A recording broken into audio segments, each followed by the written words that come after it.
Hoje é quarta-feira, dia 20 de novembro, mais um feriado. Para quem pode curtir mais um feriado, dar aquela descansada, dar aquela relaxada, aproveite. Um excelente dia para todo mundo. Hoje, dia 20 de novembro, dia da consciência negra e graças ao Pai, também dia da volta do Campeonato Brasileiro. Última data FIFA de 2024 finalizada, para variar com mais uma atuação patética da seleção brasileira, o que não é novidade. E também não é algo que nos preocupa neste momento, porque a gente está preocupado com o Fluminense e por isso dia da volta do Brasileirão, dia de rodada, mais uma rodada com muitos jogos que interessam, evidentemente, diretamente o Fluminense nessa luta contra o rebaixamento, 34ª rodada do Campeonato Brasileiro. Então vem comigo porque a gente vai falar muito sobre isso e outras notícias também, algumas notícias importantes aqui para atualizar vocês, sempre dando aquela moral. Se você puder, deixar aqui o seu like, o botãozinho do like tá aqui embaixo, o seu comentário também depois do vídeo, durante, antes, quando você quiser, e se inscrever aqui no canal. Se você não está inscrito, verifique se você realmente não está inscrito. Se você já estiver, ative as notificações para você não perder nada do que acontece nos bastidores do Flu no dia a dia. Bora começar mais um vídeo. Apurou, confirmou, publicou, emplacou! E eu só acredito no Lessa! Vamos falar de tabela, né? Vamos falar de tabela do Campeonato Brasileiro. Hoje, muitos jogos, inclusive às 11 da manhã. Abrindo a rodada, Neoquímica Arena, Corinthians e Cruzeiro. Esse jogo não interessa muito o Fluminense, o Corinthians tá ali com 41 pontos, o Corinthians não vai ser rebaixado, enfim, não é um jogo que nos interessa. Mas olha só, 4h30 da tarde, na Bia Bichedi, Bragantino e São Paulo. Mesmo horário, Liga Arena, Atlético Paranaense e Atlético Goianiense. Heriberto Rios, Criciúma e Vitória, confronto direto ali na parte de baixo da tabela. Depois às 6 da noite, Bahia e Palmeiras, às 7, Grêmio e Juventude, mais um jogo que interessa muito ao Fluminense, Cuiabá e Flamengo, Atlético Mineiro e Botafogo, fechando a rodada, quinta-feira, dia 21, Vasco e Internacional, Fluminense e Fortaleza, o Fluminense, o último jogo, fechando a rodada, ou seja, o Fluminense vai entrar em campo já sabendo de todos os resultados da 34ª rodada do Brasileirão. Vamos lá, né? A gente já analisou a tabela recentemente, já falamos sobre isso. É claro que agora o Fluminense ele depende apenas de si e para muita gente esse é o principal problema. Então, se isso é um problema, a gente, além de torcer para o Fluminense vencer os seus jogos, vai ter que torcer para os rivais tropeçarem. E é claro que é muito importante isso acontecer, porque toda ajuda nesse momento é bem-vinda. Ah, mas o Fluminense tem que fazer a sua parte. Ah, mas eu... Gente, vamos lá, vamos cair na real, né? O Fluminense não fez a sua parte em muitos jogos. Eu espero que faça agora. Mas se os rivais diretos ali puderem tropeçar, é excelente. O Bragantino, por exemplo, o Bragantino tem uma tabela bem chata, bem difícil, e já não vence há 2 meses. É um time que se não ganhar o São Paulo em casa, para mim o Bragantino ele dá um passo enorme para o rebaixamento. Não vou dizer que já está rebaixado, mas é que o Bragantino hoje joga como rebaixado, tem números de rebaixado e confirma isso rodada após rodada. Não ganhando um jogo em casa contra o São Paulo, creio eu que é um forte candidato. Se a gente olhar aqui a tabela do Bragantino, ele vai ter, depois do São Paulo, o Inter no Beira-Rio, o Cruzeiro em casa, o Atlético Paranaense na Liga Arena e fecha com o Criciúma em casa. E aí talvez já com a situação até definida. O outro adversário aqui é o Vitória. Criciúma e Vitória. Vamos lá. Eu acho que muita gente vai dizer que, olhando tabela, é até melhor o Vitória perder esse jogo e o Criciúma ganhar, porque a tabela do Vitória é muito difícil. E com isso o Vitória teria muita chance de rebaixamento. Só lembrando aqui que a tabela realmente do Vitória é muito chata, fato, mas os números da UFMG, Universidade Federal de Minas Gerais, eles colocam aqui o Vitória, dentre os times que estão hoje na briga, como que tem menos chance de ser rebaixado. 21,5. Por quê? Os jogos são difíceis? São. Mas tem um outro aspecto aqui que eu acho que vale ressaltar. O Vitória ele vai enfrentar, aqui na sequência, o Criciúma fora, Botafogo fora de casa, Fortaleza em casa, no Barradão, depois o Grêmio de novo em casa, e o Flamengo fora no Maracanã. A tabela, você olha assim, horrorosa, né? Beleza. Se eles não perderem o jogo contra o Criciúma, para mim o empate é melhor, tá? Na minha visão, para mim, eu prefiro um empate ali que mantém os dois próximos. Se o Vitória não perder esse jogo, o Botafogo a gente considera derrota. Mas assim, obviamente o Botafogo tem mais chance. Mas a gente já viu o Botafogo tropeçar, inclusive contra o Criciúma. Depois, o Fortaleza em casa, dificílimo, difícil. Mas não acho um jogo impossível. Mas beleza. Aí vai pegar o Grêmio. O Grêmio, a essa altura, provavelmente, talvez, já com a situação já resolvida no campeonato. Talvez. Se conseguir pontuar nessas rodadas agora. E depois o Flamengo de férias.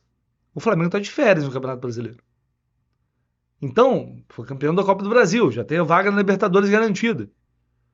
Então, a tabela do Vitória é difícil, mas tem alguns fatores que, com o desenrolar das rodadas, podem, apesar de um resultado negativo hoje, podem manter aí o Vitória, sim, nessa briga, que é um time que pontua. É um time que não fica muito tempo sem pontuar. Só vê aqui, o Vitória, nos últimos 5 jogos, ele perdeu um e depois vinha de 3 vitórias consecutivas e um empate. É um time que é chato, é um time enjoado de se enfrentar. Não é um time que, para mim, joga hoje como um rebaixado, que é o caso do Bragantino. Bom, e aí tem o Atlético, vai ganhar o Atlético Goianiense. E aí o Atlético vencendo o Atlético Goianiense, dificilmente o Atlético Paranaense, infelizmente, será rebaixado. Vai chegar a 40 pontos e vai ficar numa situação confortável depois, entre aspas, né, pelo menos, para fugir do Z4.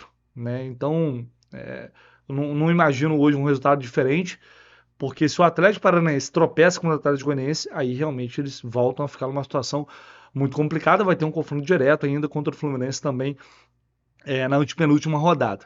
E o Grêmio, é muito importante o Grêmio vencer o Juventude. É muito importante. O Grêmio com 39 pontos, seria a 42, praticamente já se livrava e mantém o Juventude lá embaixo. Esse jogo aqui é muito importante. Quanto mais times estiverem ali na briga, melhor. Então vai ser uma rodada para a gente ficar de olho, vai ser um dia para a gente ficar de olho, porque tem alguns jogos aí que podem realmente, principalmente se o Fluminense vencer o Fortaleza, a gente pode ter uma rodada muito interessante, né? Se o Fluminense conquistar esses 3 pontos. Aí é papo que a gente vai ter até sexta-feira. Bom, pessoal, vou falar agora sobre a questão de ingressos novamente, porque ontem o Fluminense divulgou um site oficial que as promoções seguirão valendo para as partidas contra Criciúma e Cuiabá. Ingressos mais baratos em todos os setores aqui. O setor sul, por exemplo, inteira 60, meia entrada R$30. Leste inferior, inteira R$30, meia entrada R$15 para leste inferior, tá? Setor norte, setor oeste, inteira 80, meia 40, e o setor norte novamente, com ingresso a R$10 a inteira, R$5 a meia entrada. Então, permanecendo essa política de ingressos mais baratos para esses jogos decisivos no Campeonato Brasileiro, que já vai acontecer contra o Fortaleza. Por enquanto, uma venda baixa, de mais ou menos 20 mil ingressos vendidos, uma procura baixa. Falei ontem que talvez seja uma tentativa de, através de um fato novo, por parte da diretoria do Fluminense, gerar um movimento, gerar, de alguma forma, uma mobilização do torcedor. E aí eu faço... eu até não ia fazer isso. Eu falei sobre, se eu não me engano, sobre essa questão na terça-feira, no vídeo pela manhã, porque o meu papo era muito mais sobre a exigência de jogadores, comissão técnica, de eles cumprirem o papel deles com dignidade, com honra, que é o mínimo que eles poderiam fazer, que eles devem fazer, que é manter o Fluminense na Série A. E eu não ia ficar muito batendo nessa tecla de fazer campanha, mas, sabe, apelar, pedir ao torcedor, porque eu acho que o torcedor do Fluminense ele tá cansado. A gente já viu muitos times ruins do Fluminense nesses últimos anos aí, muitos times ruins mesmo, que você olha e fala, pô, isso aqui não tem condição, a gente tem que ir pro estádio para ajudar a salvar isso aqui, porque não tem jeito, os caras são ruins, é isso aí que a gente tem e vambora. E não é o caso desse, né? O caso desse é um time que tem bons jogadores, é um time caro, é um time que tem jogadores com salários altíssimos, e aí o torcedor percebeu desinteresse em alguns momentos. O torcedor não viu vibração, o torcedor não viu, sabe, os caras sentirem as derrotas como o torcedor estava sentindo, pelo menos não transpareceu isso em muitas oportunidades. É claro que não vale para todos, né? Obviamente não vale para todos. E aí chega uma hora que todo mundo enche o saco, porque você começa a perceber que a parada não é só incapacidade, tem algo a mais ali. O torcedor ele não sente que os caras dentro de campo eles estão fazendo de tudo realmente. No fim das contas, ele não se sente representado, ele não se sente parte daquilo ali, não há conexão, por N motivos. Eu poderia até usar alguns termos aqui que eu vou evitar, de sinais que o torcedor que vai para o estádio percebe, e aí ele fala, pô, eu não sou otário, eu não sou babaca, tudo tem limite. Então, a gente já falou muito sobre esses cenários, e por isso eu entendo perfeitamente, cada um pensa do seu jeito, cada um, sabe, lida com isso da sua maneira, e eu não estou aqui para absolutamente julgar ninguém, não é esse o meu papel. Mas eu me sinto no papel, talvez com, até de certa forma, eu sinto uma responsabilidade de fazer o que está ao meu alcance, de eu utilizar humildemente aqui o alcance do canal do Lessa, e as pessoas que acompanham, que curtem meu trabalho, eu me sinto na obrigação de falar, de pedir para você, torcedor, vá ao estádio se você puder, vá nesses jogos, porque o Fluminense vai precisar de você. E aí eu peço até por páginas aí páginas de torcedores, torcidas organizadas, né, que alguém assuma essa liderança de fato, de convocar a galera, de chamar a galera, de rolar uma reunião, de rolar uma união, de rolar um movimento, um último suspiro de 2024, para empurrar essa draga desse time até o final desse ano agonizante, terminando com a permanência do Fluminense na Série A. Porque, gente, fala, não aguento mais, não quero mais, estou cansado, estou de saco cheio. Mas beleza, gente, o Fluminense vai continuar, o Fluminense não acaba em 2024. Assim como não acabou em 2023, naquele ano maravilhoso. E aí a gente vai deixar para ir na Série B, se isso acontecer, Deus me livre? Vamos torcer na Série B? Vamos para o estádio na Série B? Porque assim como houve uma negação muito grande e uma aversão à realidade que já batia a porta há muito tempo no início da temporada, e muitas vezes eu falei aqui, e eu e outras pessoas, a gente levou porrada porque a gente estava percebendo que as coisas não estavam acontecendo, e tem gente que foi até perceber que, opa, tá caindo a ficha aqui, tá feia a coisa.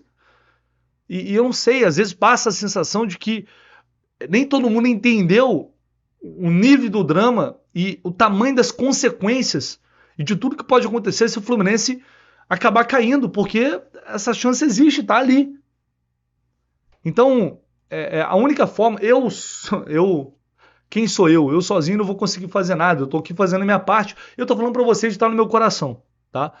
Eu tô falando para vocês aqui o que eu acho que o torcedor, neste momento, deve fazer, aqueles que podem, evidentemente, que é deixar um pouco de lado essa questão do merecimento, da vontade, do prazer de ir ao estádio, para ir como se fosse uma missão, para ir como se fosse para um cumprimento de um serviço que você não está muito afim de fazer, mas que tem que fazer por algo maior, né? Então eu não sei o quanto isso pode impactar, mas eu acho que se houver uma mobilização geral de líderes de torcida, né, enfim, do povo como um todo, eu acho que a gente pode ter um Maracanã com um público grande nesses jogos decisivos, nesses jogos finais. E, de novo, para mim, isso não ganha, por si só não ganha jogo. Isso não resolve jogo. Mas aumenta muito a chance do Fluminense ganhar, com todas as dificuldades. Eu já falei isso, o Fluminense ganhou do Bahia, ganhou do São Paulo, ganhou do Palmeiras. E ninguém vai me dizer que é impossível ganhar a Fortaleza. Não é. Mas os caras precisam ter vergonha na cara e jogarem como jogaram aqueles jogos. Se vai acontecer ou não, eu não sei. Mas eu acho que ainda dá tempo da gente fazer alguma coisa, de dar um último gás para não ter que fazer isso ano que vem, numa situação em que a gente jamais poderia imaginar que seria uma possibilidade. Mas, infelizmente, a Série B é uma possibilidade e a gente tem que fazer de tudo para evitar isso que seria uma tragédia absoluta nesta temporada. E hoje, claro, dia de muitos jogos que interessam o Fluminense, é claro, também é dia de você ir lá na KTO, porque tem coisa boa lá, viu? Já vou logo direto nesse jogo do Atlético aqui. É claro, né? A gente não vai torcer pro... Ninguém tá torcendo pro Atlético ganhar, a gente quer que o Atlético seja derrotado, perca esse jogo. Porém, você que é mais frio, mais racional, a vitória do Atlético contra o Atlético Goianiense, 1,64 na KTO, hein? Essa odd pra mim aqui tá bem interessante para a vitória do Atlético em casa. Então, se você já meio que, esses caras vão ganhar esse jogo aí mesmo. Então, tá aí na KTO. Agora, você vai lá com Criciúma e Vitória. Vamos lá. 2,25, que mais equilibrado, né? Mas Vitória leva vantagem porque é favorito aqui por jogar em casa, né? E a gente tem uma chance dupla, 1,30 não é muito, né? Empate ou vitória aqui, Vitória pagando 1,58, razoável. Olha só como tá Bragantino e São Paulo. Olha o equilíbrio, 2,80 contra 2,83. Para você que quer secar e ainda colocar uma graninha e fazer pegar ali uma farpelinha da KTO, eu iria nessa vitória do São Paulo. Eu iria nessa vitória do São Paulo aqui.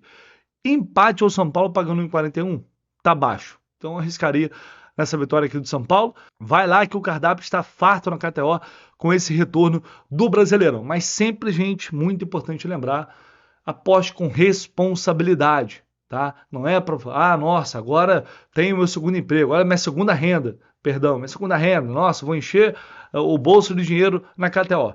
Pode acontecer? Pode até acontecer de você ganhar uma grana boa na KTO, mas não é assim que é para ser tratado. É uma diversão acima de qualquer coisa, então aposte com responsabilidade e aproveite todo o farto cardápio da KTO. O link está aqui no comentário fixado para você fazer o seu cadastro rapidinho. Vamos lá, notícia boa aqui para vocês. Zagueiro Ignacio está perto de ser liberado pelo departamento médico do Fluminense. Ele está finalizando a transição, vem treinando com bola nos últimos dias e em breve será liberado para voltar a treinar com o grupo e, portanto, ficando novamente à disposição do técnico Mano Menezes. Ele que passou por uma artroscopia, voltou, acabou sentindo novamente, todo mundo ficou preocupado, é outra lesão, o que está acontecendo, será que ele tem um problema crônico, enfim, né, isso acaba gerando uma preocupação, é normal. O Ignacio apresentou inchaço no local, inchaço, dores, por isso teve que voltar alguns passos nessa recuperação. Mas a evolução está sendo positiva, repito, ele está treinando com bola, está avançando e já nos próximos dias ficará novamente à disposição do Mano. Porém, não será tempo de enfrentar o Fortaleza na sexta-feira, porque por mais que seja importante você ter mais uma opção, como sempre, a comissão técnica não quer forçar, ainda mais porque ele sentiu, né, depois de ter se recuperado, não quer forçar novamente, e aí, enfim, ele ter que depois, de novo, né, voltar para a transição, se sentir novamente. Então o objetivo é voltar somente quando estiver 100%.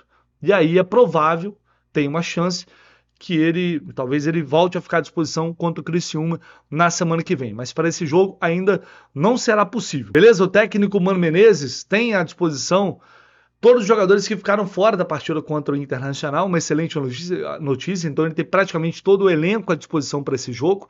E diria que uma principal dúvida, acho que talvez a única para o time titular com a volta do Thiago Santos na zaga, que é Lima ou Keno no ataque. Tendo a achar que o Mano vai com o Lima. A gente vai tentar apurar alguns detalhes dos treinos do Fluminense nesta semana.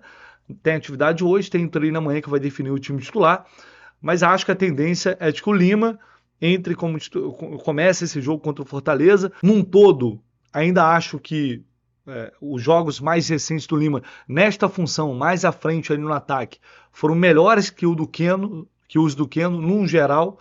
Se a gente olhar aqui os números, a gente vai ver que ele tem números um pouco melhores que o do Keno. Em 25 jogos, 16 como titular, o Lima fez 3 gols e tem uma assistência, o Keno, 23 jogos, 13 como titular, apenas 1 gol, nenhuma assistência. Então, nos números ali mais importantes, mais relevantes, o Lima leva vantagem. Com o Mano, acho que hoje ele está à frente nessa briga aí para começar esse jogo como titular, agora com todas à disposição. Vamos ver qual vai ser a decisão do Mano Menezes. Quem você escalaria aí? Lima ou Keno? Tem alguma outra mudança que você faria para esse jogo? Além do retorno dos titulares, né? Vai voltar Cauê Elias, Thiago Santos, John Ares, Paulo Henrique Ganso, volta a galera toda, né? Você faria mais alguma mudança para esse jogo diante do Fortaleza? Deixe aí no comentário. A gente vai falando e ao longo do dia voltamos com mais informações e mais notícias do Flu. Um abraço, tamo junto.